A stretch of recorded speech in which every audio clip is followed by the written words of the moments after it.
Hello there, boys and girls, and welcome to Match 12.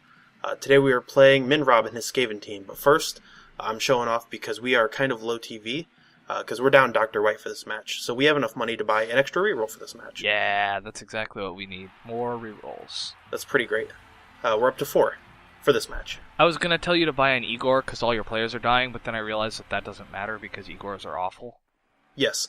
Igors are the undead equivalent of apothecaries. You just get to reroll a regen. But it doesn't work for ghouls, which sucks. Yeah. And it's still a 50% failure. So it's pretty bad. Apothecaries are technically a 50% failure, but you can reroll to something less bad. Yeah. Fucking Igors just suck all the time. Yeah, Igor's terrifying. If you're going to embrace the rolling life, you should just go ahead and let things be. So, as I sort of ineffectually punch line rats, why don't you tell me about Skaven? Skaven! Skaven are fuckers. Fuck Skaven. Fuck Skaven. So, Skaven, first off, they are a team that is simultaneously extremely elfy and extremely bashy. Yes. They are extremely elfy because they have gutter runners, or you'll probably hear us refer to them as gunners fairly often throughout this broadcast. Usually followed by an expletive. Yeah, pretty much. Or preceded, like, fuck gunners, right. Gunners are assholes, god damn it, how did he do that, stuff like that. They're the ones in the back with the bells. They're the capes and the coolers. Oh, so they are 9 movement out of the box. This makes them the fastest players that you can buy. Yep. They are yes. They're also 4 agility with dodge. But they have general access, unlike most super weak players with agility-ness. But they only have 2 strength, and they only have 7 armor, so they are fragile and they don't punch very well, but they are extremely agile and extremely mobile. On the other hand, you have Storm Vermin, the equivalent of Blitzers, which are pretty much the same as human Blitzers, 7-3-3-8 block.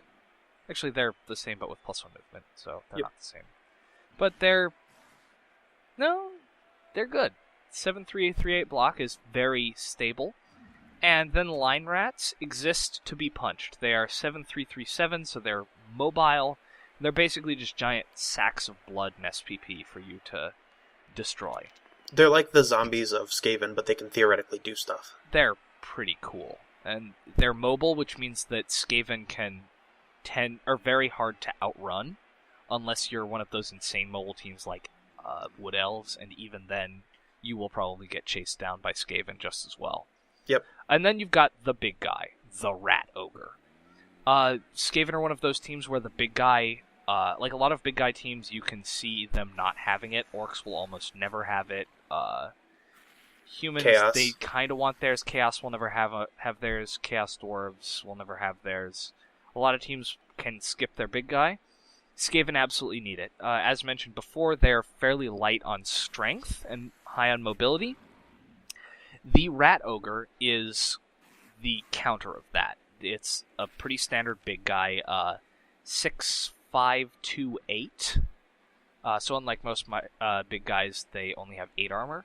But they have Mighty Blow and Wild Animal. They have Mighty Blow, Frenzy, and Wild Animal as their nega trait.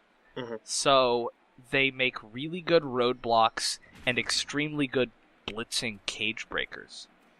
But the real kicker is that all Skaven, since they live in the poop tunnels below all the bad places in our Blood Bowl universe, they have mutation access on doubles. And as you probably can tell, mutation access is insanely good.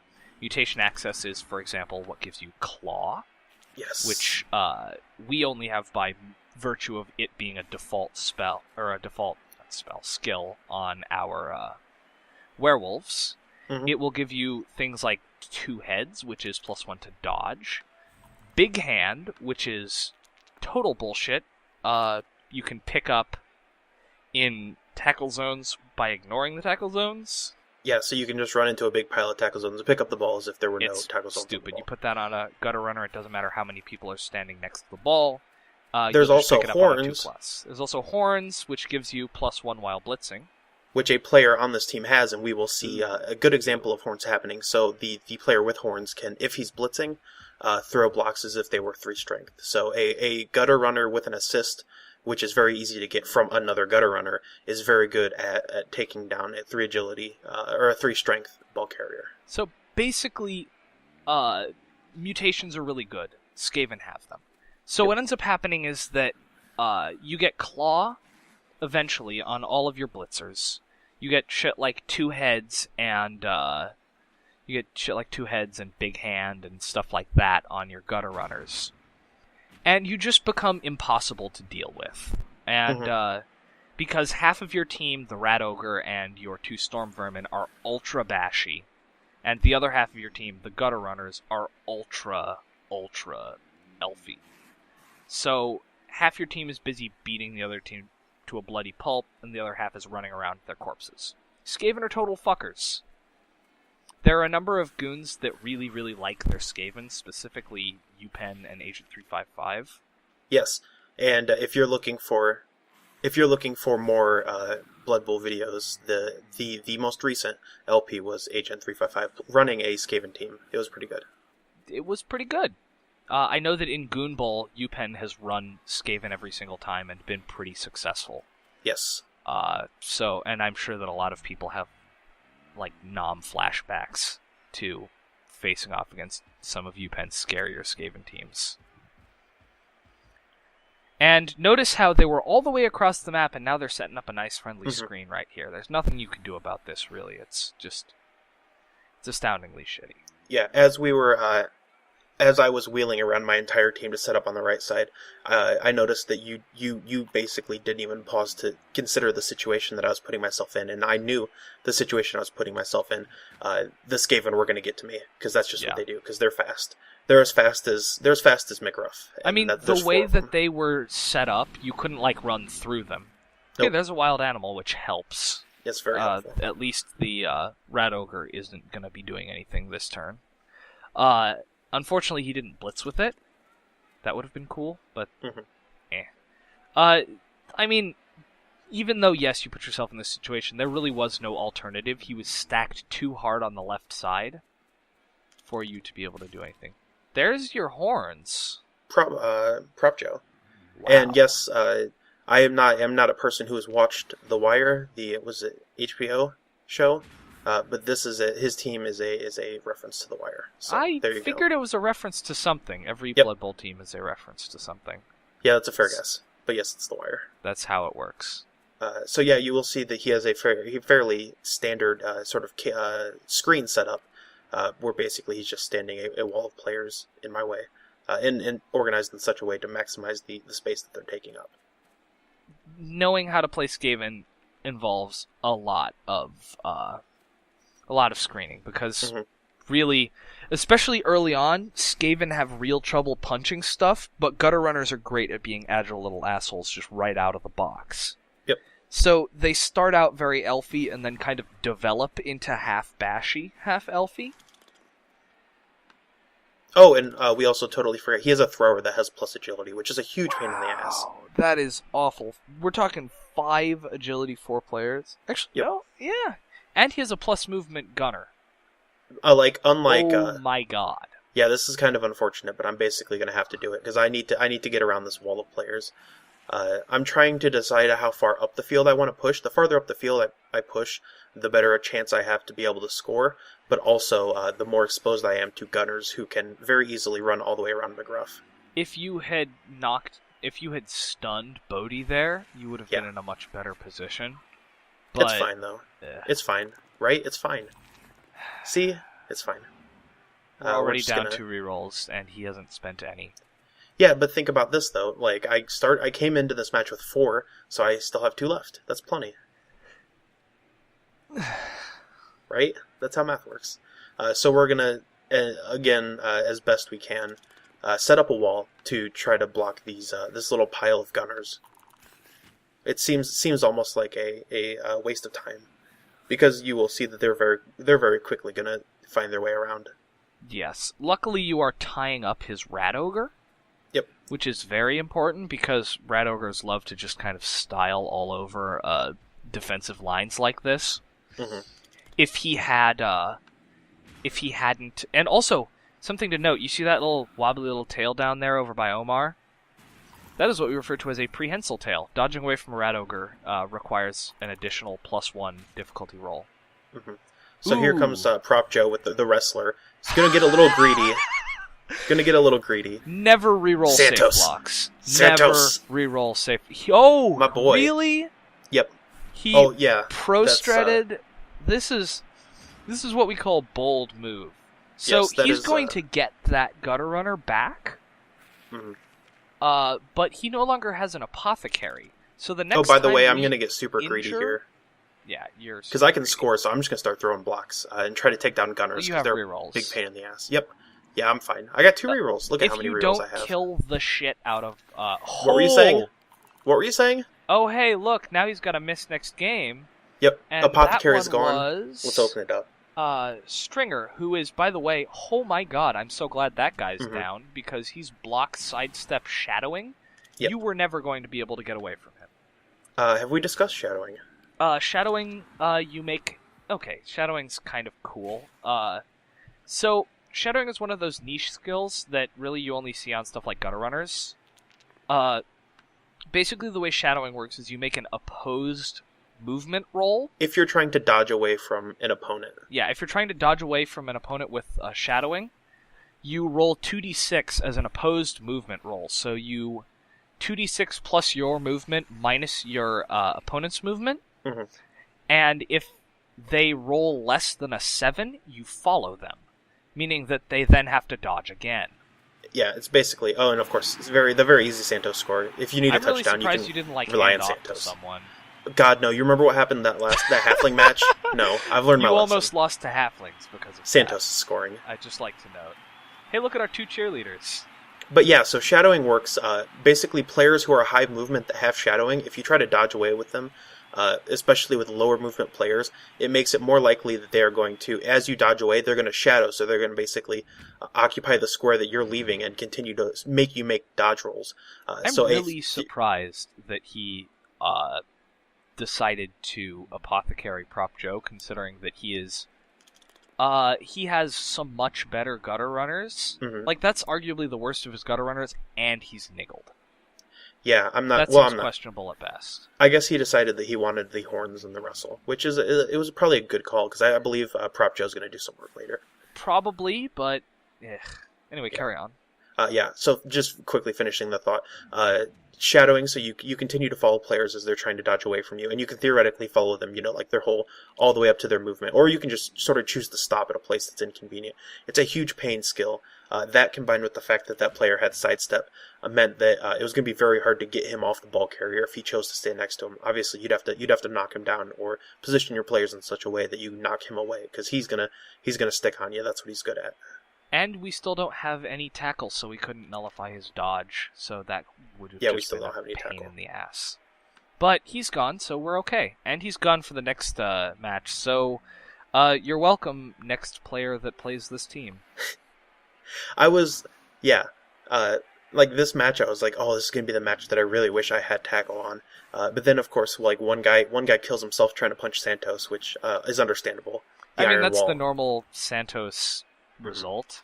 And then I just go ahead and knock out the other one. So I'm making these gunner runners look like they're nothing. But... So in a wild twist of fortune, we now have more rerolls than the opponent.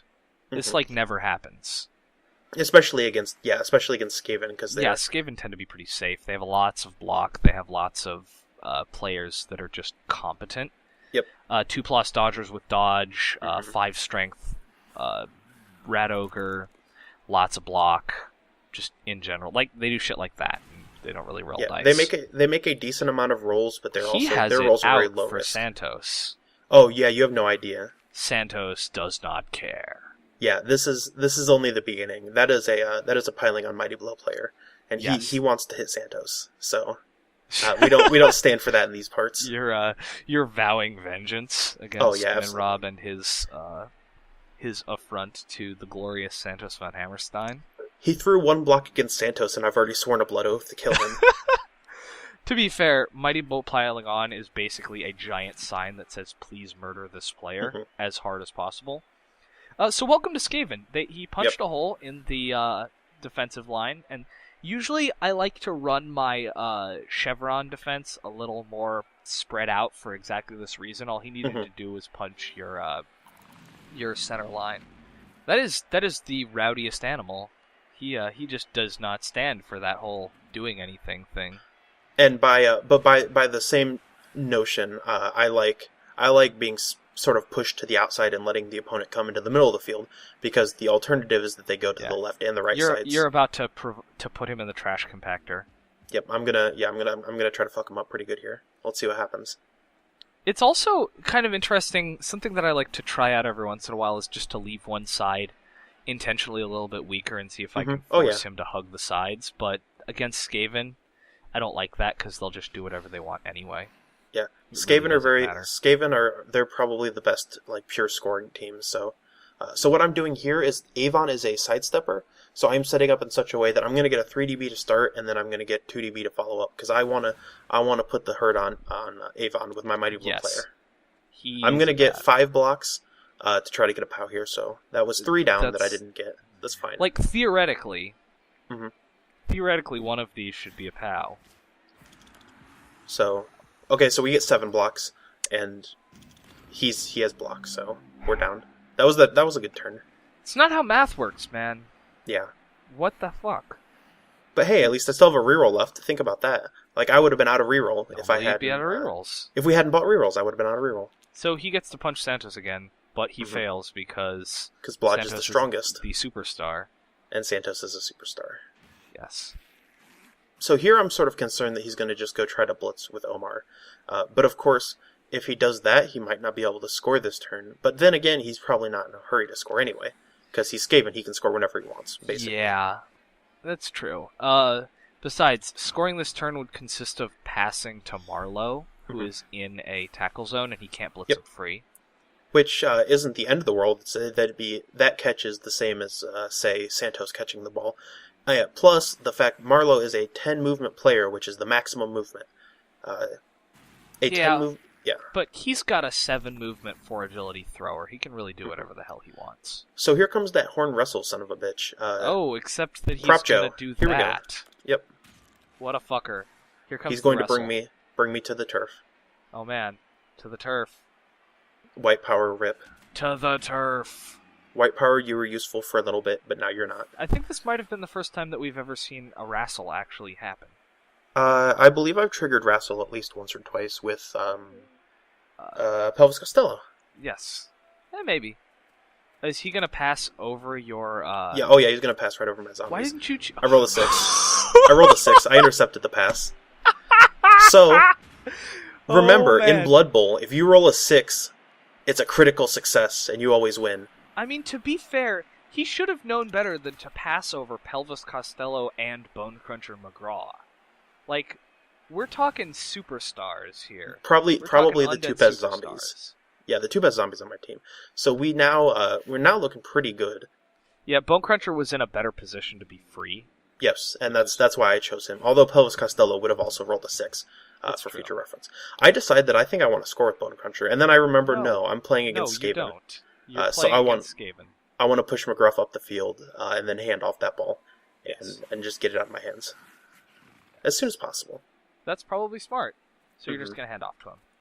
Right. I'm going to, of course, set up for the worst because I've made optimistic plays like that before. Absolutely happen. I hope you fucking stand up white power right now. Oh yeah, we're going to stand up white power. We're also going to sandwich in these gunners because those gunners can affect the ball.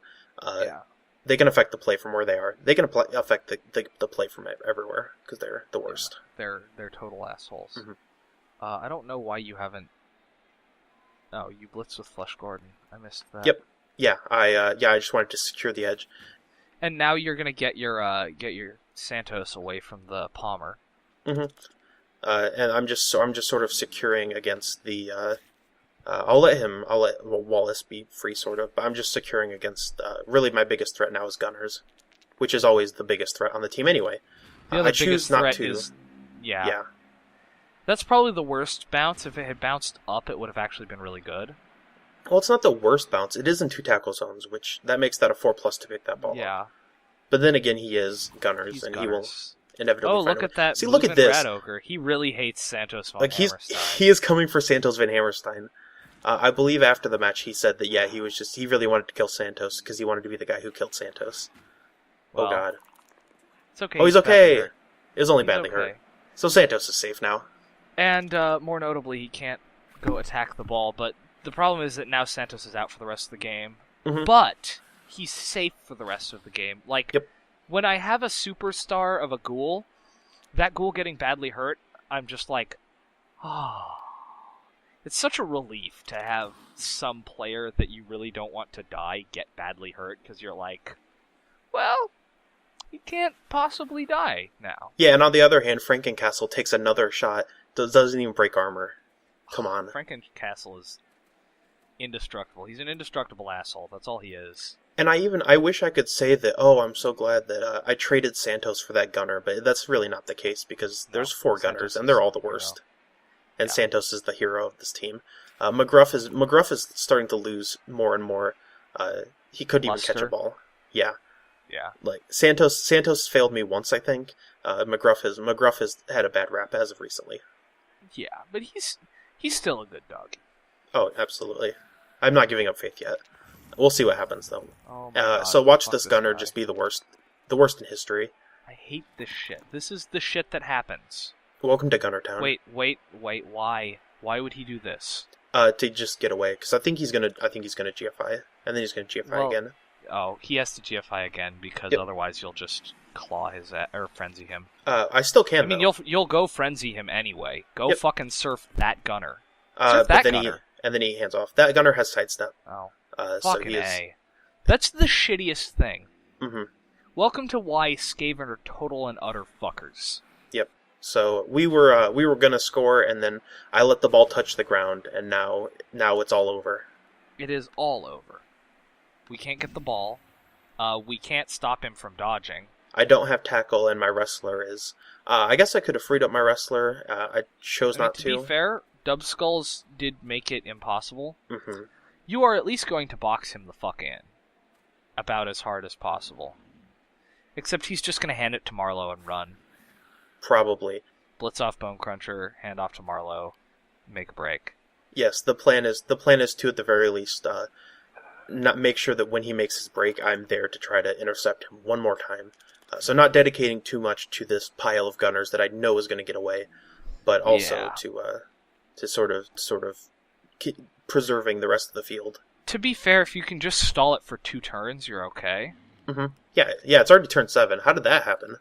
Yeah, Gunners. This is a match that's gone pretty fast. I put my 2 stand firm players on this side of the ball, so that, and also I'm coming over here, so that he can't go through me. He has to go around me. That's great to see. That's really shitty. I wish I knew how to dodge. Fucking sucks. Like gunners dodge. I mean, to be fair, they have 2+ dodges. Yeah. 3+ dodge. 3+ is pretty hard. 3+ is impossible. The head cheerleader can't dodge. So he's now going to go punch. He's going to go punch Blitzer, and then just run around and through the middle of the field. Well, there are several punching options. He can punch McGraw, who can free the ball carrier, who can wiggle around. It's really hard Gordon. for him to punch McGraw correctly, though. Yes, this is true. It would be a -2 DB. His best bet is just to go punch Blitzer out of the way, and then because I mean, you got stand firm on the side that's facing all the players. You got the Great Wall of Beef. I mean, let's get this out of the way. Basically, the entire left side, all my players standing next to his players, like those players don't mean anything. This is basically going to be gunners for the rest of the half. Yes. For the rest of Skaven existence. Mm-hmm. Skaven are the gunner show plus some big jerks that may or may not cast your team in half. He took 2 minutes to take his first move because this is a hard turn, honestly. Yeah. You're going to see a lot of jump cuts, of fade edits, because he does I think MinRob set a record for the number of cuts that I had to make, because Skaven are hard. Yeah, I can't grudge him any of this. Like, I know there's a lot of, man, people who take the fucking, I don't know why you can play with 4-minute turns, because people who take that long. This is a really hard play. Yeah, and exactly. 4-minute turns is pretty much the standard. So, to cut him a break. Not too much of a break because he's playing fucking Skaven, but... Oh yeah, fuck Skaven. As I was watching this match, it didn't feel like it took this long, and that he spent all this time thinking, because I was also thinking in return. I was like, okay, so what's he going to do? Sort of putting myself in his shoes so I could try to stop it, because with Skaven there's a lot of moving pieces, and there's plenty to think about. They move a lot. They go far. Indeed. So here we go. He's going to go for it. Is that what I think it is? That's a -2 DB, yes. I'm okay with that. I'll take the wrestle. Both down, cause him to wrestle. So he now has to go the hard way. 3+ dodges to get through there. He can go that way, or he can go left. It's a couple. And yes! Ooh, instead... Oh, that's another gunner out for next match. God damn. His next match is going to suck, and now you're just going to punch the fuck out of that. I'm opening up the pit. We're going hogs. I'm not even gonna try to pick up this ball. Oh my god. What I am gonna do is go stand to just hyper bunker the fuck out of that ball. I accidentally cholo. Wow. I messed up my positioning, so. Beef slab, you dumb man. Like beef slab. It was an accidental cholo. I'm even gonna get Bone Cruncher out of the way just so he can't like punch me onto the ball and make it fly out. Like if you want that ball, you're gonna have to go through my. And so here what I'm going to do is, theoretically, I'm going to do some dumb stuff with Blitzer, and I say, I have one reroll left. If I'm going to use it, I'm going to use it on Blitzer. I'm not going to use it on Pelvis. So if Pelvis succeeds, fine. Because I don't want Pelvis to use that reroll, and then Blitzer, kills himself on a dub skull. That's my thoughts on double that. both down, because you don't have block. Yep. So that was me playing it safe for letting that happen. You're just hoping that Frankencastle dies. Oh, piling on. Pile that on. Oh. Yes! And that sticks. It sticks too. Yes! He's finally dead. And it didn't even regen. Yes! Fuck you, Frankencastle. He's dead. Fuck you. That is wonderful. That is absolutely glorious. Oh, okay, this is a great match. Day. We've won already. Best match. We've already won. Okay. I win. We've won inside. I win Blood Bowl. Oh, right. That Red Ogre has block? Oh, he does. Does he have block? I forgot to write that down. Yeah, he has block. Jerk. That's kind of a big deal for big guys. Yeah, big guys only get block on doubles, just like our wolves only get Mighty Blow on doubles. But however, Frankencastle died. Frankencastle died. It's all okay. Oh, I can't believe he was the one who died. Oh, I'm so happy. Yeah, we had a lot of potential for blood, but Frankencastle, if he's the only casualty, then it's a good day. Yes. Absolutely. Oh my god. This is a pretty... this is how rat games usually go. Half the rat team explodes, and half the rat team just kind of explodes the other team. I was surprised at how many casualties I took. So we'll be back for the second half, where we'll have more rats.